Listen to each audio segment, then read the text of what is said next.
বিয়া আমি করমু তোর মারলাম। এই পৃথিবীতে প্রথম নাফরমানি আল্লাহর জমিনের মধ্যে নারীকে নিয়ে।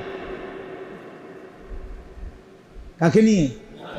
মানুষের প্রথম নাফরমানি নারীকে নিয়ে, নারীকে নিয়ে। এজন্য নারীর ফান্দে যে পড়ছে, নারীর আসক্তিতে যে পড়ে গেছে, নারীর মধ্যে যার নেশা ঢুকছে, নারীকে নিয়ে যে ব্যস্ত হইছে, এই যুবকের দুনিয়াও শেষ, আখেরাতও শেষ।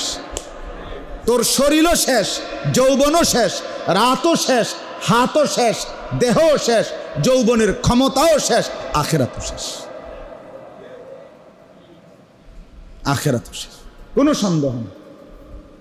যে সন্তান, যেই যুবক সারা রাত উলঙ্গ ছবি দেখে, নর্তকীর নাচ দেখে, জেনা ব্যভিচারের দৃশ্য দেখে, যেখানেই নারী সেখানে পিছনে ঘোরে,